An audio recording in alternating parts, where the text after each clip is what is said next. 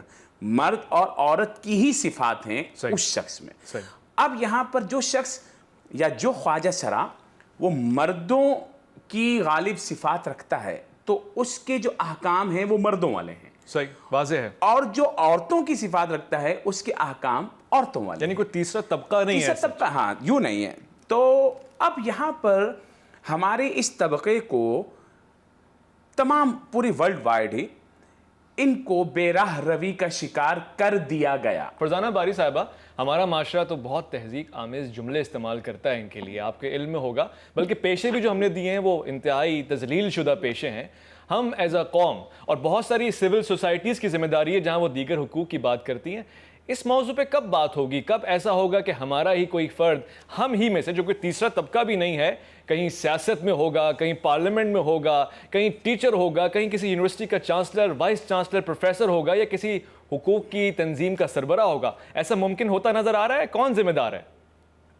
نہیں دیکھیں، وہ تو جس طرح میں نے کہا کہ سب سے پہلے تو یہی ہے کہ یہ جو ٹرانسجنڈر کمیونٹی میں ہم یہ دیکھتے ہیں کہ اگر وہ کسی بڑے زیادہ امیر طبقے میں جو لوگ ہیں وہ وہاں ان کو فرق طریقے سے ڈیل کیا جاتا ہے، لیکن جہاں پہ ٹرانسجنڈر جن کا تعلق جو ہے وہ متوسط طبقے سے یا محنت کش طبقے سے ہے یا غریب طبقے سے ہے، وہاں پہ بالکل رویے وہاں پہ بالکل فرق ہے. آپ دیکھیں کہ جو ٹرانسجنڈر ایلیٹ کلاس کے ہیں وہ پڑھ لکھ بھی جاتے ہیں کچھ یا اپنی وہ نوکریاں وغیرہ بھی ان کو مل جاتی ہیں، لیکن ہم جس میجورٹی کی بات کریں جو اکثریت ہے ان کے لیے تو ایسی کوئی اپرچونٹی نہیں ہے. کیونکہ اب اسکولوں میں بھی آپ دیکھیں کہ ٹیچرز اور بچوں کے جو رویے ہیں وہ بھی ایسے ہوتے ہیں کہ اگر کہیں ماں باپ بھیج بھی دیں یا بچے خود ان کو اتنا زیادہ ان کی تصدیق کی جاتی ہے کہ وہ خود ہی ان اسکولوں سے نکل جاتے ہیں.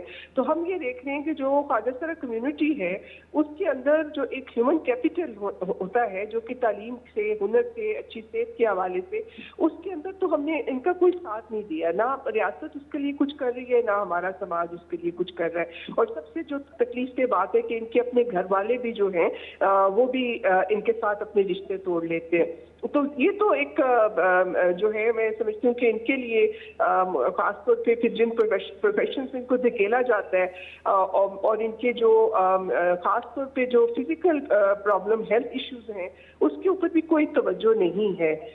تو اس لحاظ سے تو میں کہوں گی کہ نہیں، ہم بالکل ناکام ہیں. ایک مہذب معاشرہ ہم اپنے آپ کو کہلانا چاہتے ہیں تو مہذب معاشرہ وہی ہوتا ہے نا جہاں پہ ہر شہری جو ہے اس کو اس کے حقوق دیے جائیں، اس کی ایک رسپیکٹ، اس کی ڈگنیٹی کو قائم رکھا جائے. لیکن ہم نے تو ان لوگوں کی ڈگنیٹی کو بالکل ختم کر کے رکھ دیا نا.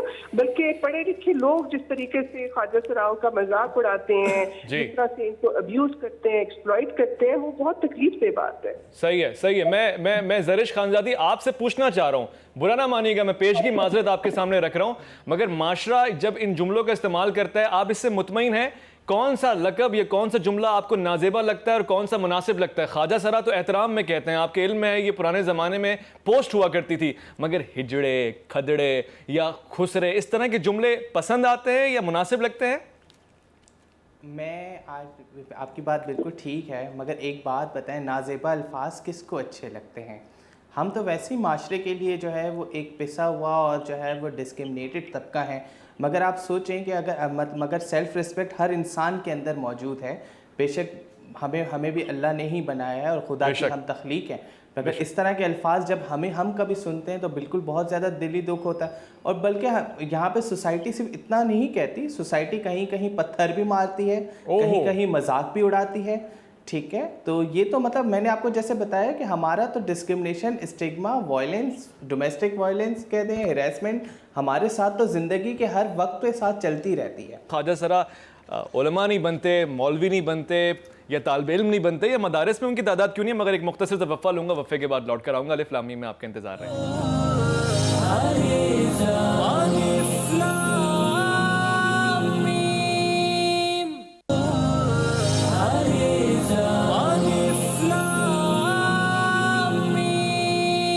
خوش آمدید. حقوق کی بات ہو رہی ہے. مفتی صاحب، کتنے مدارس میں خواجہ سرا پڑھ رہے ہیں یا ہم لوگ ان کو مولوی یا عالم دین یا مولانا کیوں نہیں بننے دیتے؟ اصل میں مسئلہ یہ ہے کہ اگر کوئی اس صنف سے ہو تو اس کو بتانے کی ضرورت ہی نہیں ہے کہ وہ کیا ہے. اب اگر وہ مردوں کی مشابہت رکھتا ہے اور اس میں مردانہ صفات غالب ہیں تو وہ اپنے کام سے کام رکھے، اپنے رب کو یاد کرے، نماز پڑھے، اور تمام حقوق وہی ہیں جو ایک مسلمان کے حقوق ہیں اگر وہ مسلمان ہے تو. اور پھر مدرسے میں پڑھنا چاہے، اسکول میں پڑھنا چاہے، کالج میں پڑھنا چاہے، یونیورسٹی میں پڑھنا چاہے، وہ مولانا بننا چاہے یا ڈاکٹر بننا چاہے یا انجینئر پروفیسر بننا چاہے یا کوئی سیاستدان بننا چاہے. ٹھیک ہے نا؟ تو مگر آپ نے کہا کہ کوئی عیب نہیں ہے، عیب نہیں تو چھپائے کیوں؟ بتانا چاہیے. بھائی مسئلہ یہ ہے کہ جب کوئی شخص اپنے آپ کو خود ہی مشہور کروائے گا تو پھر وہ اس معاشرے میں کیسے رہ سکے گا؟ تو اس کو چاہیے کہ اپنے آپ کو اللہ رب العزت نے اگر اس میں کوئی ایسی کمی ہے، کسی کو امتحان میں مبتلا کیا ہے اور کسی کے ساتھ جو ہے یہ خصوصی معاملات ہوتے ہیں، کوئی لنگڑا پیدا ہو جائے، کوئی بغیر ہاتھ کا پیدا ہو جائے، کوئی ایک آنکھ کا پیدا ہو جائے، کوئی اندھا پیدا ہو جائے، کوئی بغیر کان کا پیدا ہو جائے، معذور پیدا ہو جائے. اب وہ معذور پیدا ہو گیا، ایسی اس کی معذوری ہے جو کسی کو پتہ نہیں ہے تو اس کو لوگوں کو معذوری بتانے کی ضرورت بھی نہیں ہے. اس کو داخلہ بالکل ملے گا، کسی اسکول میں جائے، کسی مدرسے میں جائے، بالکل داخلہ ملے گا. فرسٹ. سیکنڈ یہ ہے کہ انہوں نے بڑی اچھی بات کی کہ یہ ایلیٹ کلاس میں تو یہ LGBT کے لوگ پائے جاتے ہیں، یہ کہیں بھی پائے جائیں ان پر اللہ اور اس کے رسول کی لعنت ہے. اس کی وجہ یہ ہے کہ جو میرے سامنے قرآن مجید فرقان حمید میں اللہ رب العزت کے فرامین ہیں اور احادیث طیبات ہیں، اس میں واضح طور پر اللہ کے حبیب صلی اللہ تعالیٰ علیہ وسلم نے قوم لوط کا عمل کرنے والوں پر لعنت فرمائی ہے. اب یہاں پر بینکاک میں جو اصل وجہ ہے ٹرانسجنڈر بننے کی وہ یہی ہے کہ وہ یہ پیشہ اختیار کرنا چاہتے ہیں جس کو آپ زناکاری کہتے ہیں یا جن کو آپ فحاشی کہتے ہیں. اب ایسے لوگوں پر اسلام نے لعنت فرمائی ہے. اور اگر اس سے ہٹ کر وہ لوگ جو صرف اس مرض میں مبتلا ہوئے اور وہ اس معاشرے میں جینا چاہیں تو ان کے والدین کو بھی چاہیے کہ پردہ رکھیں. جو ایسے لوگوں کا عیب چھپائے گا اللہ تعالیٰ قیامت کے دن ان لوگوں کا عیب چھپائے گا. جو لوگوں کا پردہ ڈالتا ہے اللہ تعالیٰ دنیا آخرت میں ان کا پردہ ڈالتا ہے.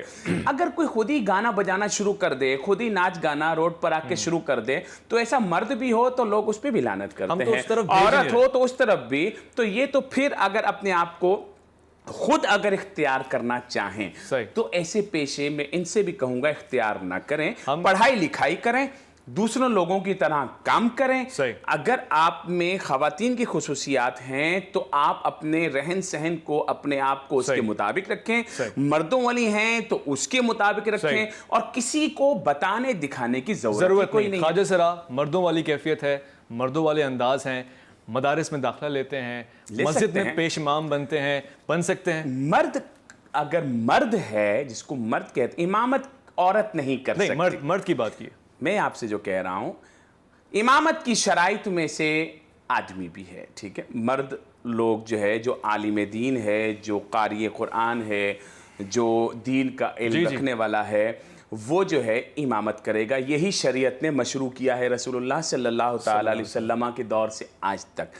اب جو شخص مرد ہی نہیں ہے وہ امام نہیں بن سکتا, لیکن وہ قاری بن سکتا ہے, قرآن مجید کا استاد بن سکتا ہے, بچوں کو پڑھا سکتا ہے, معاشرے میں ایک ٹیچر بن سکتا ہے. لیکن یہ ضروری نہیں ہے کہ امام ہی لگے, ضروری ہے وزیر اعظم ہی بننا ہے, یہ تو ضروری نہیں ہے نا. ایک حق ہے نا, ایک سعادت تو ہے, ایک شرف تو ہے, لیکن جب اسلام نے کسی کو یہ سعادت عورت کو نہیں دی ہے تو ٹرانسجنڈر کو کیسے ملے گی؟ آپ تو کہہ رہے ہیں مردوں کی صفات ہیں تو مردوں کی کیٹیگری, مردوں کی کیٹیگری ہے تو اس میں بھی وہ لوگ جو نابینا ہیں اس کی امامت بھی مکروہ ہے. کیوں مکروہ ہے؟ اسی طریقے سے جو معذور ہے, مرد ہے, اس کے پیچھے بھی نماز نہیں ہوتی, تو پھر اس لیے ان کے پیچھے بھی نماز نہیں ہوگی. مرد ہونا چاہیے, صالح صفات کا عامل ہونا چاہیے, پڑھا لکھا ہونا چاہیے اور کوئی عیب نہ ہو ایسا امام ہونا چاہیے. خوبصورت. ہمارا معاشرہ بڑا صاف ستھرا معاشرہ ہے. مردوں کو ان کے حقوق ہیں, عورتوں کو ان کے حقوق ہیں, خواجہ سراؤں کو ان کے حقوق ہیں. آپ بولیں کیا حقوق ہیں؟ حقوق یہ ہیں کہ اگر مردوں میں سے ہو تو حصہ بھی وراثت میں سے ماں باپ اس کو نکال نہیں سکتے, حصہ دینا پڑے گا. اگر عورتوں کی صفات ہیں تو عورتوں والا حصہ دینا پڑے گا. بہت اچھی گفتگو فرمائی کہ جی بہت اچھے پیش ہیں, قاری بنے, آپ آئیں مدارس میں داخلہ لیں اور یہ بہت واضح, اور آئیں ٹیچر بنے, ڈاکٹر بنے, انجینئر بنے, آپ معلم بھی بن سکتے ہیں, معلم بھی بن سکتے ہیں, آپ قرآن مجید کو حفظ کریں, آپ حافظ قرآن بھی بن سکتے ہیں. میں ایک اور سوال پوچھوں گا شریعت کے حوالے سے, مگر فرزانہ باری صاحبہ سے میں پوچھنا چاہتا ہوں. معاشرے کی بات ہو گئی, سول سوسائٹی کی بات ہو گئی, تمام القابات کی بات ہو گئی, حل بتائیے, ایک ون لائنر ایجنڈا مجھے بتائیے کس طرح سے ہم ان کو برابر لا کے کھڑا کریں. یہ بھی تو ایسٹ ہیں, یہ بھی تو اس قوم کا اثاثہ ہیں, بہت ٹیلنٹڈ لوگ ہوتے ہیں باخدا. کیسے ان کو معیوب سے ہٹا کر عزت دار طبقہ بنایا جائے؟ سب سے پہلے تو یہی بات ہے نا کہ اگر ہم یہ سمجھ رہے ہیں کہ وہ کوئی تیسرے درجے کا, عورت کو ہم سمجھتے ہیں کہ وہ دوسرے درجے کا انسان ہے, اور جو خواجہ سرا ہے وہ تیسرے درجے کے انسان ہے, اور یہ کوئی عیب ہے جس کو چھپانا ضروری ہے. یہ تو جب تک یہ سوچ ہم نہیں بدلیں گے کہ یہ جو مطلب اللہ تعالیٰ نے جو بھی لوگ پیدا ہوئے ہیں یہ اس کی مطلب ڈفرینٹ شکلیں ہیں, تو اس کو عیب سمجھنا یا یہ سوچنا کہ جو خواجہ سرا ہے وہ اپنی آئیڈینٹی, اپنی شناخت کو چھپائے, اور یہ کہنا آسان ہے کہ وہ یہ بن جائیں, وہ ڈاکٹر بن جائیں, وہ یہ, لیکن ایشو یہ ہے نا کہ ان کو جب ہم انسان ہی نہیں سمجھتے تو پھر ہم ان کو وہ ماحول ہی نہیں دیتے نا جس کے اندر نہ ان کو تعلیم کے مواقع دیتے ہیں, نہ ان کو کوئی ہنر سکھاتے ہیں, نہ ہم ان کا اس طرح سے ان کو انسان کا درجہ دیتے ہیں, نہ ان کی کوئی ڈگنیٹی جو ہے اس کا ہم خیال رکھتے ہیں. تو اس میں یہ نا کہ جو آپ ون لائنر کی بات کریں وہ تو سب سے پہلے تو یہی ہے نا کہ سوچ کو بدلنا ہے. اس دنیا میں یہ جو ڈیکوٹمی ہے کہ صرف عورت و مرد ہوتے ہیں, سیکس جو ہے وہ ایک عورت ہے, مؤنث ہے, مذکر ہے, تیسری